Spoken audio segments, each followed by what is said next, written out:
ini adalah standard yang paling afdal. Ada 3 standard pahala yang Allah tawarkan kepada kita. Dan paling lumayan tuan-puan, 3 standard ini kita lakukan pada bulan Ramadan, maka digandakan kepada martabat wajib. Sebagaimana tuan-puan maklum, salah satu kemuliaan pada bulan Ramadan ataupun salah satu keistimewaan bulan Ramadan, Allah naikkan taraf setiap amalan kita dari sudut pahalanya. Allah naikkan ataupun Allah naik taraf pahala daripada sunat menjadi pahala wajib, dan daripada pahala wajib Allah gandakan kepada 70 kali ganda. Maknanya kalau kita buat amalan sunat tuan-puan, pada bulan Ramadan sunat dia hanyalah sunat tanpa naik kepada standard wajib. Tetapi pada bulan Ramadan sahaja, eksklusif untuk bulan Ramadan yang dipanggil bulan pesta pahala ataupun pesta ibadah, Allah gandakan. Yang pertamanya ialah sunat dinaik taraf menjadi wajib, dan wajib digandakan kepada 70 kali. Kita solat jemaah digandakan 27 pun rasa hebat dah tuan-puan. Apatah lagi digandakan menjadi 70 kali ganda. Tetapi pastikan ibadat kita ataupun amalan kita itu menepati dengan tata cara yang telah ditetapkan oleh Allah Subhanahu Wa Taala. Baik, kita akan terus tuan-puan. Pertamanya ialah kita akan bincang dari sudut status hukum bersugi. Ada 3 standard hukum: sunat, afdal, paling afdal.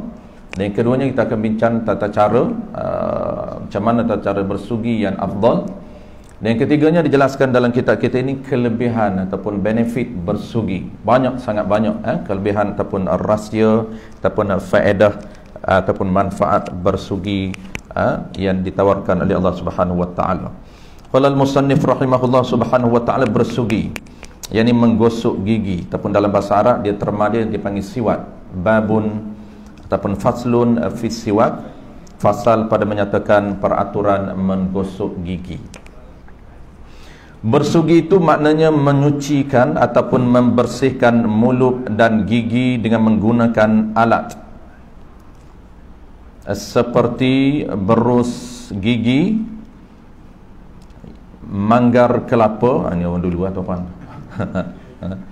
ataupun sabuk kelapa, kayu arak dan sebagainya. Ini alat. Baik, kesimpulan tuan-puan, yang dipanggil gosok gigi ataupun dipanggil siwak, terma syarak kita dipanggil siwak.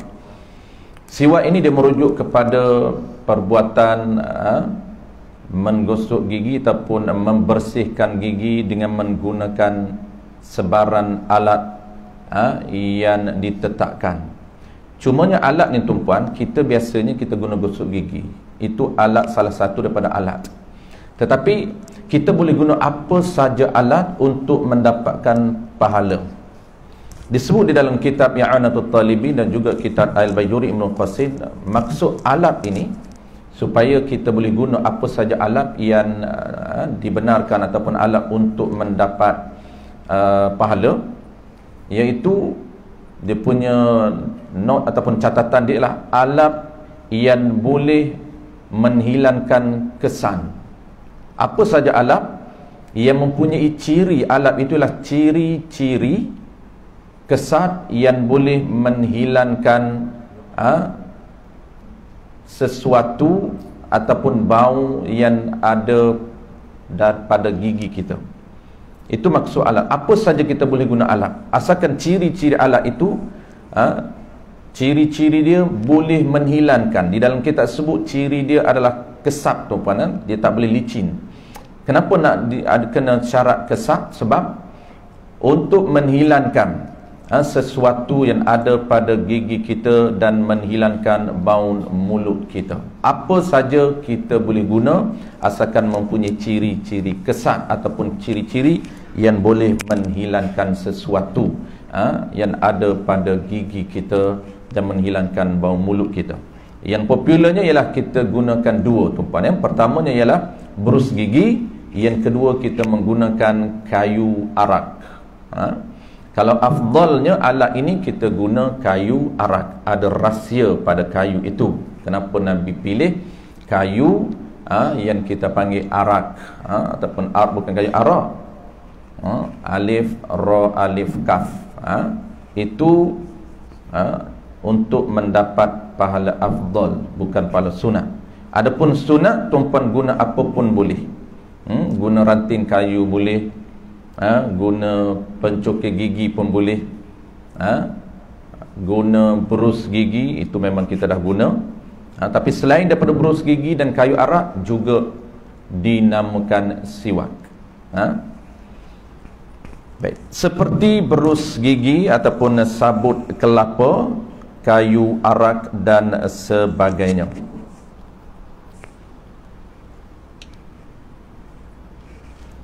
Dalam kitab I'anatul Talibin sebut seperti kain, kita boleh guna tuan kain, seperti kain. Dan dalam kitab Bajuri Ibn Qasim sebut, walaupun ini menjadi perbahasan di kalangan ulama, ada khilaf, walaupun tangan jari-jari, walaupun menggunakan jari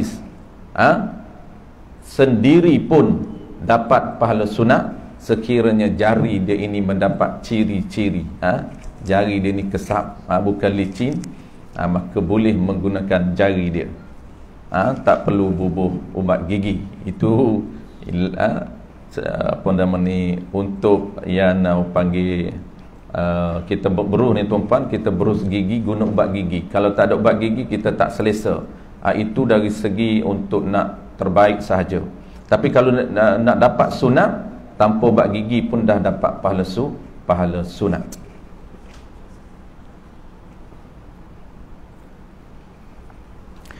Baik, yang kedua, bincang dari segi hukum. Baik, status hukum dia tuan-puan yang kita sebut ada 3 standard. Yang pertama sunat, yang kedua afdal, yang ketiga ialah paling afdal.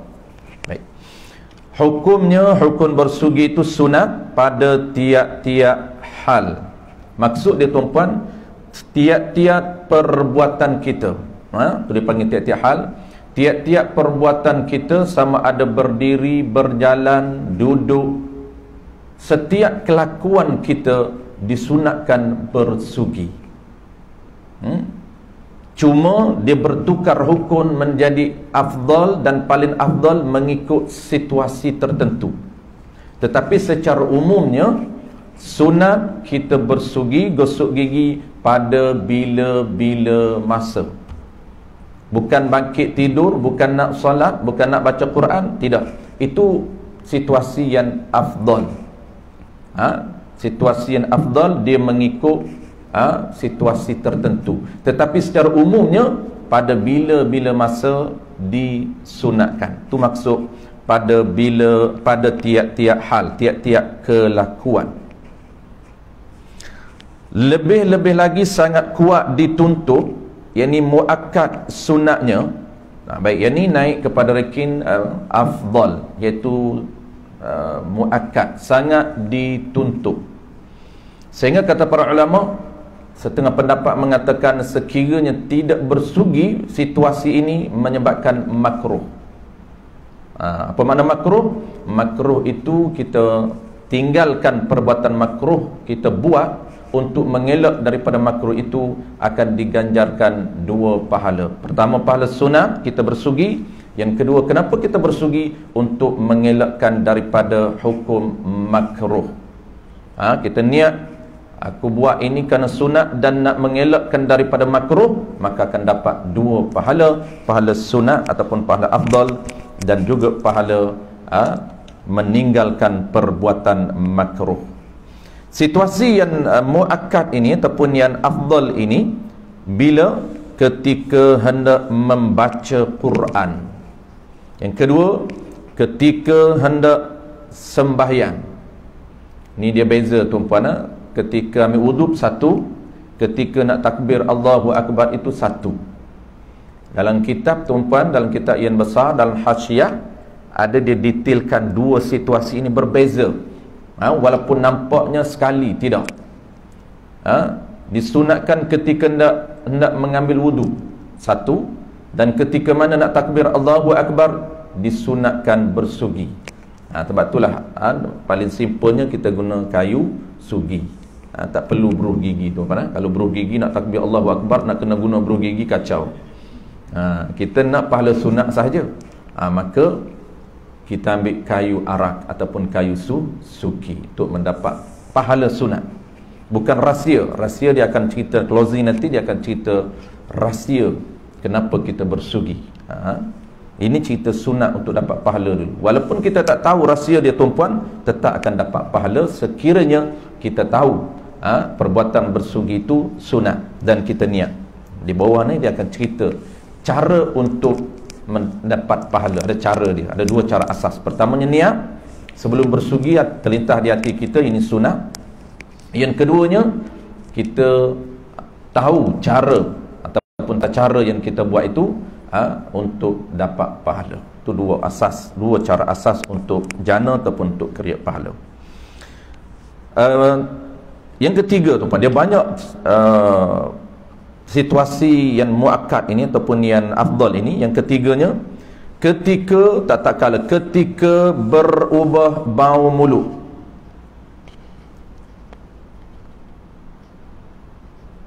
Ketika berubah bau mulut, ini antara yang afdal. Ketika mana bau mulut kita berbau, ketika tu kita afdal, bukan saja sunat tetapi afdal untuk kita bersugi. Di sini dibincang juga oleh para ulama tuan-puan, yang kata afdal ini sekiranya bau mulut berubah tidak mengganggu orang lain. Tetapi kalau bau mulut dia berubah tapi hingga mengganggu orang lain, bukan afdal tetapi menjadi kewajipan sebelum dia bertemu dengan orang lain.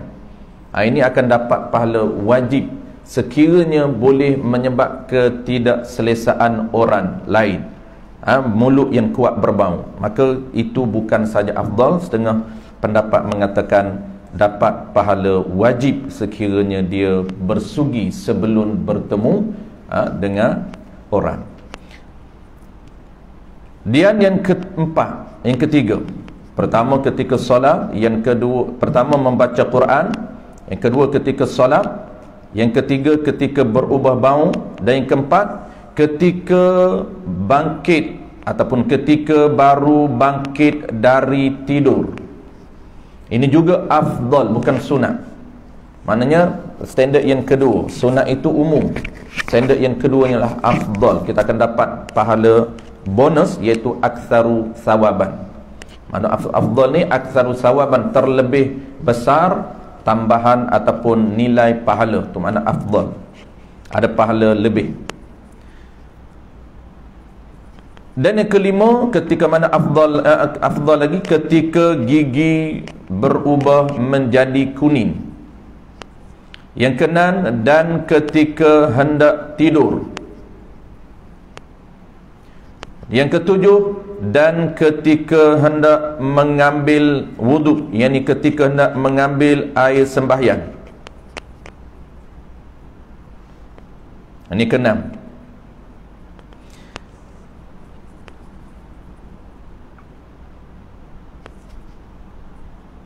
Jadi tata cara dia tuan-puan untuk dapat pahala afdal ketika bersugi ni, ketika mengambil wuduk ni, disebut oleh Ibn Hajar dan Ibn Salih, dan juga disebut oleh Ibnu Haramain. Tata cara dia ketika nak mengambil wuduk, iaitu kita basuh tangan terlebih dahulu, bukan menggosok gigi terus. Kita combinekan dengan, kita packagekan dengan perbuatan wuduk. Kita basuh tangan sunat, kemudian kita berkumur. Selepas kita berkumur, barulah kita mulakan dengan bersugi.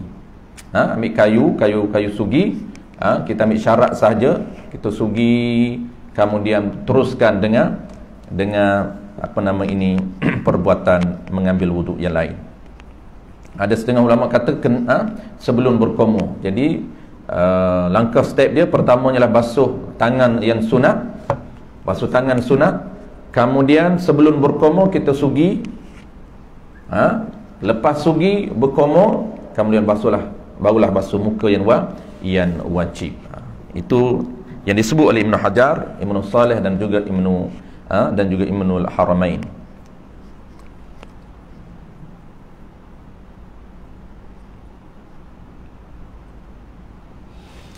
Yang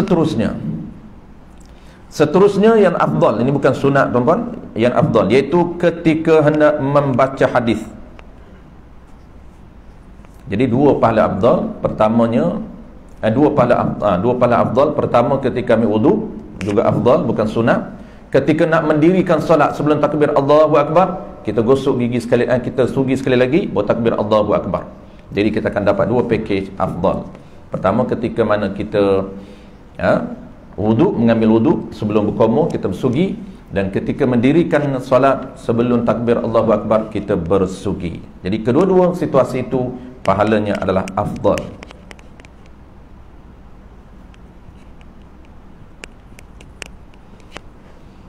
Kalau tuan-puan biasa tengok ataupun biasa dengar ada orang sebut bersugi dulu sebelum basuh tangan, ya, itu pendapat Imam Ghazali. Jadi kedua-duanya betul. Kalau biasa tuan-puan dengar ataupun tuan-puan tengok ada orang buat bersugi dulu, sugi baru dia ambil wudu, baru dia basuh tangan sunat, baru berkumur, basuh muka dan lengkapkan wudu. Adakah betul? Ya.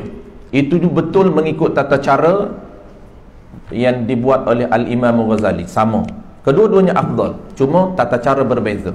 Kalau ikut pendapat Ibn Hajar, juga dalam mazhab kita Al-Imam Syafi'i, Ibn Hajar, Ibn Salih, Ibn Haramain, tiga tokoh besar ini, dia basuh tangan dulu sebelum berkumur, baru dia bersugi. Basuh tangan sunat, niat sunat, kemudian dia bersugi, terus digosok, terus dikumur, dan teruskan dengan gosok, basuh muka. Tetapi Imam Ghazali tata caranya berbeza. Dia mulakan sugi dulu, dia sugi siap, baru dia ambil wudu. Kedua-dua kita boleh buat. Kedua-dua kita boleh buat untuk dapat pahala afdal, pahala sama saja. Baik, yang seterusnya tuan-puan, ketika mana afdal? Ketika hendak membaca hadis. Dan yang seterusnya ke-8, ketika hendak berzikir. Apa saja zikir tuan-puan? La ilaha illallah, subhanallah. Zikir ini sebelum kita nak berzikir, maka kita bersugi dulu. Lepas bersugi barulah mula zikir. Niat bersugi ni kerana sunat untuk dapat afdal, kemudian terus zikir. Dan yang seterusnya, yang ke-9, iaitu tak kala hendak masuk Kaabah, ataupun ketika mana hendak masuk dalam kawasan Kaabah. Begitu juga kita gosok gigi.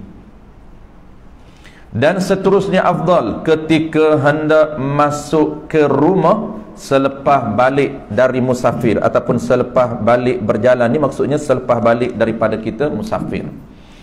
Musafir tidak dicaratkan jauh. Kita outing, kita keluar tuan-puan ke pasar, kita keluar ke mana saja dekat pun, balik itu sunat bersugi sebelum masuk rumah. Antara tempat-tempat ini sunat bersugi. Dan yang ke-10, tak kala hendak berjima, tak kala hendak bersetubuh, sunat bersugi. Dan seterusnya ketika perut lapar ataupun dahaga. Ketika mana kita rasa lapar, kita rasa dahaga, sunat kita bersugi. Tetapi melainkan bulan Ramadan. Bulan Ramadan dia akan sebut sekejap lagi. Bulan Ramadan ini selepas zuhur, maka tak disunatkan lagi bersugi. Adapun subuh, masuk subuh sebelum zuhur, itu disunatkan bersugi. Masuk saja zuhur sampai maghrib, tidak disunatkan bersugi. Yang seterusnya, tak kala ini ketika hendak mati, ketika sakaratul maut. Ketika kita berada dalam sakaratul maut, maka sunat ataupun afdal bagi orang lain, bukan afdal bagi kita. Kita nak buat macam mana lagi dah, sekarang nak mati dah tuan-tuan. Tak sempat nak cari buluh gigi dah. Tak sempat nak cari sugi. Nak mati dah. Ni sakaratul maut. Ketika sakarat, sunat orang yang handle kita itu bersugi. Maksud sugi ni tolong sugikan orang yang berada dan sakarat. Menurut ceritanya, cerita para ulama, ini disebut di dalam kitab Bajuri, supaya apa? Rahsia dia supaya senang ataupun mudah untuk keluarnya roh. Ini rahsia bersugi ketika mana orang yang sakarat. Sebab itulah Nabi, kisah yang dikisahkan di dalam hadis dalam kitab Al-Bajuri sebut, Nabi ketika mana dia hampir nak meninggal, maka Siti Aisyah isterinya bersugi ataupun sugikan Nabi. tolong sugikan Nabi. Dan seterusnya, ketika mana hendak musafir, ketika kita nak keluar berjalan tuan-puan, ketika kita nak keluar berjalan, dia ada beberapa perkara sunat. Salah satunya ialah bersugi. Ketika kita get ready nak keluar, antara perkara sunatnya tuan-puan, kita azan. Yang kedua, kita mendirikan sunat, buat sunat musafir. Bukan sunat dalam musafir, dia berbeza. Sunat sebelum musafir, 2 rakaat. Yang ketiga, sebelum keluar rumah, sunat kita doa, doa musafir. Dan sebelum keluar rumah, sunat kita bersugi. Kalau ada bergigi, kalau ada kayu sugi dalam poket, kita bersugi, barulah kita keluar. Itu dia panggil package yang Allah tawarkan bagi orang yang nak musafir. Kalau kita tahu tuan-puan, beberapa perbuatan ini kita akan tapau semua untuk dapat pahala berganda. Pahala dengan sebab nak musafir, dah ada Allah tawarkan pahala. Pahala azan, azan. Yang keduanya ialah salat sunat. Yang ketiganya doa. Yang keempatnya ialah bersugi. 4 benda yang sunat kita buat sebelum kita melangkah keluar rumah kita. Dan yang last sekali, tak kala balik dari musafir. Tadi dia dah sebut atas tadi. Oh tidak, yang ini musafir. Tadi dia kata tak kala hendak masuk ke rumah selepas musafir atau selepas berjalan. Yang ini musafir jauh. Okey. Tak kala balik dari musafir, tak kala kita sampai rumah kita daripada musafir. Musafir yang jauh. Dan lain-lain hal. Baik, banyak lagi tuan-puan. Ini dia sebut sebahagian, lebih kurang 12 ini dia sebut tempat-tempat yang afdal. Adapun tempat lain selain pada afdal ini dapat pahala sunat. Tempat lain, kita duduk di rumah ataupun kita driving, sambil-sambil driving kita sugi, kayu sugi duduk dalam poket. Sekejap kita sugi, tetap akan dapat pahala sunat. Tak akan dapat afdal. Sebab afdal kita dah tahu situasi tertentu dapat afdal. Cuma dalam kitab lain tuan-puan, dia ada sebut yang kita sebut lebih kurang 12 tadi, disebut beberapa situasi daripada 12 tadi, dia naik kepada ranking paling afdal. Tetapi setengah kitab dia sebut umum, 2 je, sunat dan afdal. Antara yang paling afdal kita yang sangat dituntut, iaitu antara disebut ialah yang dah sebut banyak tadi tuan-puan, dia ada paling afdal seperti kita nak solat. Ada setengah pendapat mengatakan nak solat bukan afdal, bahkan paling afdal kita dituntut supaya bersugi terlebih dahulu. Ketika nak baca Quran, itu juga paling afdal. Tapi umumnya tuan-puan, kita secara umumnya kita ingat ada 2 standard pahala. Pertama sunat, dan kedua afdal. Afdal ni situasi kita sebut tadi, dan selain daripada tu, tiap-tiap waktu lain, tiap-tiap hal dia akan dapat pahala sunat. Tak perlu kita ingat berapa kali tanpa bilangan. Setiap waktu disunatkan kita bersugi. Kecuali yang tak sunat bersuginya, tidak sunat bersugi selepas gelincirnya matahari sehingga masuk waktu bagi orang yang berpuasa di bulan Ramadan ataupun di luar daripada Ramadan. Malahan bukan saja tak sunat, malahan makruh mereka bersugi pada waktu tersebut. Sama ada puasa itu Ramadan, sama ada puasa itu fardu ataupun puasa itu sunat, sama saja. Puasa ini tuan-puan, apabila masuk saja zuhur sampai maghrib, waktu maghrib tidak lagi disunatkan bersugi. Masuk maghrib, kembali balik hukum bersugi, sunat dan afdal. Ataupun sebelum zuhur, tetap waktu sebelum zuhur, sunat dan afdal bagi orang yang berpuasa. Ini pendapat majoriti ulama dalam mazhab kita Al-Imam Asy-Syafi'i yang berpegang kepada hadis Nabi yang diriwayatkan oleh Al-Imam Bukhari dan Muslim, li khulufu fammi shaim atyabu 'indallahi min rihil miski. Inilah pendapat yang dikeluarkan oleh Al-Imam Asy-Syafi'i yang dinaqalkan oleh Bukhari dan Muslim. Kenapa makruh bersugi selepas daripada waktu zuhur?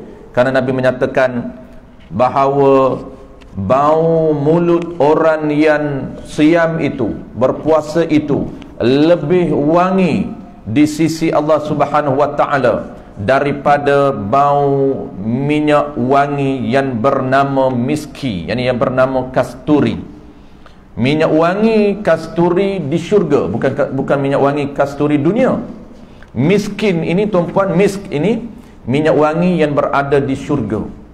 Di syurga ini penuh dengan bau-bauan, dan antara aroma bauan yang Allah anugerahkan kepada penduduk syurga, salah satu aroma ataupun bauan misk. Misk ini ialah kasturi syurga, bukan kasturi dunia. Lebih wangi bau mulut orang yang berpuasa di sisi Allah Ta'ala, bukan di sisi kita. Di sisi kita jangan, lebih teruk lagi. Tetapi di sisi Allah Ta'ala itu lebih wangi daripada minyak kasturi syurga. Sebab itulah jangan hilangkan kesan-kesan ibadat. Apabila kita gosok gigi tuan lepas zuhur, dia akan menghilangkan kesan-kesan ibadat. Apa dia kesan ibadat? Salah satu kesan ibadat bagi orang yang berpuasa itu ialah bau badan.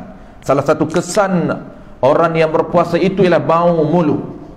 Sebab itulah tuan-puan, dua kesan ibadat ini, yang paling besar kesan ibadat ialah bau mulut. Yang kedua ialah bau badan. Bau mulut ini kalau kita hilangkan menyebabkan makruh. Kenapa? Kerana kaedah umum, formula umum dalam mazhab kita Al-Imam Asy-Syafi'i, tiap-tiap perbuatan menghilangkan kesan ibadat itu adalah makruh. Mana contoh? Pertamanya ialah bau mulut, kesan ibadat. Kita cuba hilangkan dengan gosok gigi. Tak selesa nak jumpa orang kerana bau mulut kuat, dia menyebabkan dia gosok gigi. Maka perbuatan gosok gigi itu makruh, tidak ada pahala. Apa makna makruh? Tak haram. Makruh itu maksud dia tuan-puan, tidak ada pahala. Asalnya perbuatan gosok gigi itu ada pahala, tiba-tiba makruh, tidak ada pahala. Bahkan tak gosok gigi kerana Allah Ta'ala. Apa makna kerana Allah? Kerana larangan makruh, direkodkan pahala oleh Allah Ta'ala. Orang panggil pahala tidak melakukan perbuatan makruh. Ini pun ada qaul dhaif lah. Ini kita cerita qaul mu'tamad. Qaul dhaif disebut di dalam kitab Sulamus Sibyan. Dia mengatakan ada pendapat yang dhaif mengatakan tidak makruh. Jadi kalau orang yang rasa tak selesa tuan-puan selepas zuhur, kuat sangat bau mulut dia boleh menggunakan pendapat dhaif. Bukan mu'tamad, dhaif. Mu'tamad tak perlu gosok. Settle tuan-puan. Contoh yang kedua menghilangkan ibadat makruh tuan-puan, kesan ibadat, seperti orang ambil wuduk. Apabila dia ambil wuduk tuan-puan, air yang masih basah di lengan dia, itu dia panggil kesan ibadat. Kenapa? Kerana air itu digunakan untuk melakukan ibadat wuduk. Tiba-tiba selepas sahaja dia mengambil wuduk, dia ambil kain tawar dia lap. Dia ambil tawar dia lap. Sebab apa? Tak selesa air. Maka lap air wuduk itu tuan-puan makruh hukum dia. Ataupun selepas, contoh yang ketiga, selepas dia tayamum, debu-debu di muka masih ada, kemudian dia bersihkan debu di muka, maka perbuatan membersihkan debu tayamum di muka itu hukum dia makruh. Melainkan situasi-situasi terpaksa nak buat, tak apalah. Ini cerita umum, kita cerita umum. Makruh. Makruh ni buat pun tidak ada masalah apa. Cuma yang kita bincang tu, apabila kita nak tahu makruh tuan-puan, kita tak sapu ataupun tak hilangkan itu kerana ada kaitan dengan Allah Ta'ala, barulah direkodkan pahala. Itu ada pahala. Lepas tu kita nak tahu makruh kenapa, nak tahu haram kenapa, untuk kita nak jana pahala. Baik, saya tahu. Last kali tuan-puan, dia nak cerita, kita nak closing dengan rahsia dia. Rahsia ni kita sebut cepat tuan-puan. Tak tahu rahsia dia pun tetap dapat pahala. Yang paling penting, kita dah tahu status hukum sunat dan afdal. Situasi tertentu kita tahu afdal, dan tata cara dia sangat mudah. Kita tak apa nama ni, kita tak belajar tata cara afdal. Tuan-puan hentam macam mana pun dapat pahala. Gosok kanan kiri pun boleh, kanan pun boleh. Cuma afdal dia ada cara. Mulakan kanan, kemudian mulakan di langit-langit, kemudian alirkan belah kanan, baru belah kiri. Itu teknik untuk dapat afdal, bukan sunat. Kalau sunat, hantar macam mana pun dapat sunat. Gosok depan dulu, gosok kanan kiri dulu, lepas tu baru hantar kanan, barulah lidah. Boleh, macam mana pun boleh. Dalam setengah kitab yang besar dia akan sebut teknik afdal. Teknik ni dia banyak. Maksud dia riwayat yang berbeza, bukan satu saja. Jadi tak kisah.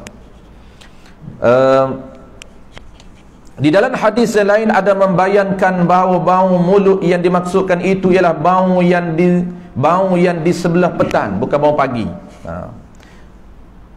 Mafhum hadis ini, kalau sudah bau itu wangi, eloklah dikekalkan dan jangan dihilangkan. Jangan dihilangkan kesan ibadat. Kenapa? Kerana bau mulut itu wangi di sisi Allah. Tak perlu hilangkan bau wangi. Dan bau wangi itu pula lebih harum daripada syurga. Jangan kita hilangkan bau mulut yang wangi itu. Cuma di sisi kita sahaja bau yang tak wangi. Itu yang kita nak hilangkan. Tetapi Imam Nawawi berpendapat tidak makruh bersugi bagi orang yang berpuasa sama ada di sebelah pagi atau sebelah petang. Ini yang kita sebut qaul dhaif tadi. Kalau kita nak buat juga tuan-puan, boleh berpandukan kepada pendapat yang dhaif. Kerana dalam hadis itu memuji orang yang berpuasa sahaja, tidak menunjukkan kepada tegahan. Jadi barang siapa hendak bersugi sebelah petang lepas zuhur, di dalam masa kita berpuasa, hendaklah ia berpegang kepada pendapat Imam Nawawi. Kalau dia nak buat juga tuan-puan, sebelah lepas zuhur dia nak gosok gigi juga, dia kena ikut pendapat Imam Nawawi, iaitu qaul yang pendapat yang lemah, boleh. Dan sunat bersugi itu, last sekali sebelum kita rahsia, sunat bersugi itu dengan menggunakan tangan kanan.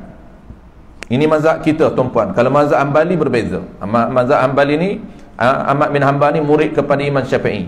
Murid dia berbeza. Kita guna tangan kanan sunat. Sunat bersugi itu dengan tangan kanan. Adapun mazhab Hanbali ni dia berbeza sikit situasi. Dia sunat tangan kiri, pegang. Tapi kita guna yang kita tuan-puan. Mulakan sebelah kanan mulut, ini sunat. Digosokkan bermula daripada langit mulut perlahan-lahan. Mulakan langit, belah kanan, kemudian jolok ke langit.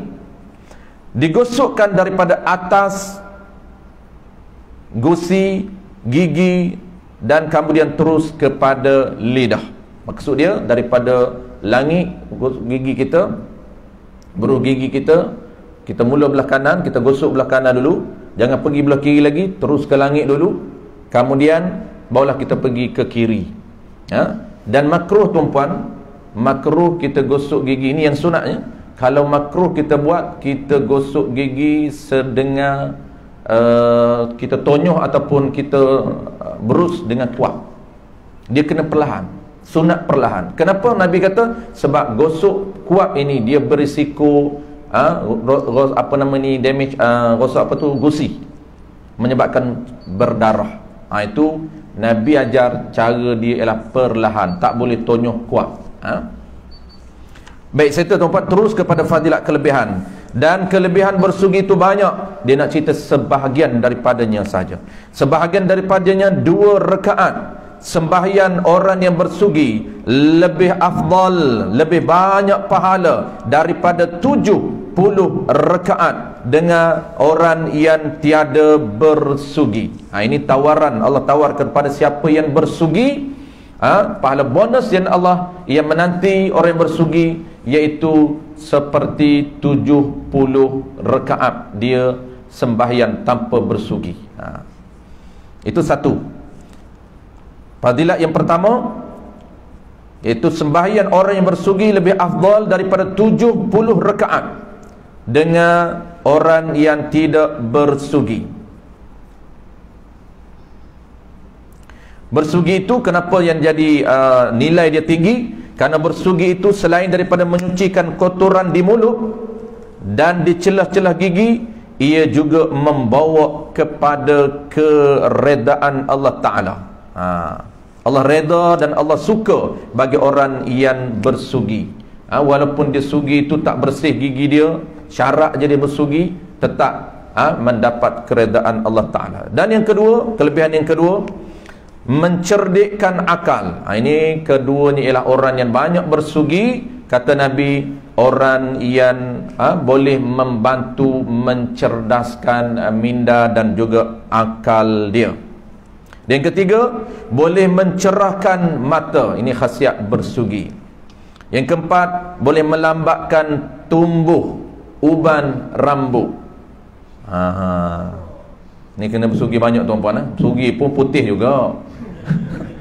Yang tuan-puan kata, aku bersugi daripada kecil sampai tua, tapi uban tak ada umur 50 dah ubah dah. Pelik dia. Ini melambatkan tumbuh uban. Dan juga mengurangkan bongkok tua. Mengurangkan bongkok tua. Tetap bongkok, dia kurang saja. Tetap uban, dia kurang saja. Ataupun boleh mengelakkan ataupun mengurangkan sakit pinggan. Ini rahsia yang Nabi sebut. Dan last sekali, inilah last sekali, iaitu boleh menggandakan pahala kebajikan dan mengingatkan dua kalimah syahadat ketika hendak mati. Jadi orang bersugi ni tuan-puan, selain dari last sekali dia sebut menggandakan pahala. Apa saja dia buat akan digandakan oleh Allah Ta'ala pahala, iaitu dia berzikir sebelum bersugi, digandakan pahala zikir dia. Dia berselawat sebelum sugi, dia selawat dulu, akan digandakan pahala selawat. Pahala selawat satu, yang keduanya pahala bonus, iaitu kena pahala bersugi itu akan dapat. Dan last sekali, iaitu memudahkan untuk dia mengingatkan dua kalimah syahadat ketika dia berada dalam sakaratul maut. Ketika dia hampir nak meninggal dunia, maka Nabi kata, sesiapa yang mati dan akhir kalam dia boleh mengucap la ilaha illallah, bukan asyhadu. Setengah orang dia tersilap tuan-puan, dia talqin mayat ni tuan-puan. Talqin ada dua, satu talqin mayat, satu lagi talqin orang yang nak meninggal. Dua-dua orang panggil talqin. Talqin orang nak meninggal ni tuan-puan, kita kena tahu cara ajar dia. Ajar orang yang nak meninggal bukan ajar mengucap, tidak. Bukan asyhadu an la ilaha illallah, tidak. Yang kata sunat, Nabi kata sunat orang yang hidup, ajarkan, tu dipanggil talqin, ajarkan orang yang hampir nak mati, hampir nak keluar roh, iaitu kalimah la ilaha illallah, bukan asyhadu. Asyhadu tu memberatkan lagi dia menyebut. La ilaha illallah pun dah berat dah, kita tambah lagi nak suruh dia mengucap. Tak perlu dia mengucap tuan-puan, dia Islam dah. Cumanya kalimah la ilaha illallah tu sunnah, bukan wajib. Sunnah dia menyebut sebelum roh dia keluar. Kalimah yang paling besar nilai dia ialah kalimah tauhid, la ilaha illallah, penafian tidak ada lain yang layak kamu sembah melainkan Tuhan yang bernama Allah Subhanahu wa taala. Teknik dia macam mana tuan-puan? Cara kita nak ajar dia, iaitu kita ajar secara perlahan-lahan dan orang panggil secara muqatta'ah, potong-potong. Jangan la ilaha illallah Muhammadur Rasulullah, orang sehat pun payah nak ikut. Ataupun lagi orang duk tengah bergelut dengan sakit tu puan, dia bergelut dengan sakit, dia bergelut dengan syaitan. Disebut dalam kitab Nihayatuz Zin, orang yang sakaratul maut tu puan, dia bergelut dengan dua benda. Pertama, sakit yang teramat sangat, tu sakar tu. Sakar ni tuan-puan, asal sakar ni, sakarat ni asal dia orang yang mabuk maut. Kenapa maut? Hampir nak mati, sakit sangat tuan-puan, sehingga dia tak realize. Kenapa tak realize? Tu sakar tu, sakit sangat, proses cabut ruh dia nak keluar daripada badan, betapa dahsyatnya sakit sehingga seolah-olah dia ni tak sedarkan diri. Tu dia panggil sakar. Yang kedua pula tuan-puan, dia bergelut dengan apa? Dia bergelut dengan syaitan yang cuba untuk menggelincirkan dia. Syaitan dia ambil kesempatan. Ini final touch. Kalau syaitan tak berjaya nak gelincirkan dia, maka surrender. Syaitan tak akan berjaya. Masa dia sehat, syaitan dah kacau. Tak berjaya juga, dia boleh lawan dengan ilmu yang dia ada, maka syaitan kata, ingat, last sekali aku tak akan lepaskan peluang keemasan untuk kacau dia. Ini disebut dalam kitab Nihayatul Zain. Kenapa sunat kita bantu dia? Inilah juga rahsia sunat kita bantu dia, supaya kita dapat support dia. Dan di saat dia sedang dikacau, diganggu oleh syaitan, maka kita bantu dia la ilaha illallah. Sunat. Jadi kita ajar perlahan-lahan dan potong. Tuan-tuan, maksud potong ni separuh-separuh. La ilaha illallah. Kita tengok mulut dia boleh ikut. Ada kumat kamik yang follow kita, walaupun tak jelas. Jangan nak jelas macam kita ni. Selagi tak jelas, selagi tu tekam. Teruk haji ni. Nak suruh ucap macam kita juga. Nak apa? Tak juri lagi. La ilaha tak boleh berhenti. Sudah. Mana boleh berhenti la ilaha? Kena sambung. Illa tak boleh, kena sambung. La ilaha. Jadi combinekan dari segi fiqh, tuan-tuan, memang dari segi tajwid tak boleh berhenti, tapi dari segi fiqhnya boleh. Kenapa? Kerana nak bantu dia, bagi dia lengkapkan kalimah tu sahaja. Dia boleh sebut, kita tengok kumat kamik dia follow, okey, tak perlu ulang. Bahkan setengah ulama pendapat mengatakan kalau paksa diulang, dia dah boleh makruh. Kenapa? Kerana memberatkan dia, mengganggu dia. Dia duduk tengah fokus dengan orang apa nak panggil nyawa nak keluar, kita memberatkan dia suiku. Apabila kita tengok kumat kamik dia boleh la ilaha illallah Muhammadur Rasulullah, settle. Tak perlu diulang. Cuma yang kena ulang, sunat ulang, tuan-tuan, apabila dia dah ucap kalimah la ilaha illallah, tiba-tiba dia minta air. Dia keras dengan perkataan lain, maka sunat, kata Nabi, dia ajar balik. Kenapa? Kerana hadis Nabi kata, sesiapa yang mati akhiril kalam la ilaha illallah dakhalal jannah, Nabi berjamin boleh masuk syurga. Akhirnya Nabi kata, kok mana pun, walaupun dia transit dalam neraka, tapi jaminan Nabi ke mana? Dia berakhir dengan syurga kalaulah dia boleh ucap la ilaha illallah. Jaminan Nabi. Jadi kita tak perlu dah. Kalau dia boleh ikut sekali, walaupun jarak dia nak meninggal tu lama, setengah jam, tak apa. Dalam setengah jam tu dia ada ucap perkataan lain? Tidak ada. Cukup memadai sekali itu saja. Tak perlu kita ajar berkali-kali. Kenapa? Kerana membebankan dia. Melainkan dia minta, dia ucap nak air, ketika tu selepas kita bagi air, ketika itu kita kena ajar balik la ilaha illallah. Sekiranya seorang itu tiada dapat hendak bersugi di masa yang tersebut itu, hendaklah ia bersugi sekurang-kurang sekali sehari semalam. Wallahu a'lam. Tuan-tuan, tapi kita tak kisahlah kita 3-4 kali. Cuma kita nak tahu supaya tuan-puan, amalan gosok gigi kita selama ini ada pahala, mendatangkan pahala. Macam mana cara dia, tuan-puan? Kesimpulan pertamanya, kita kena niat sebelum bersuci.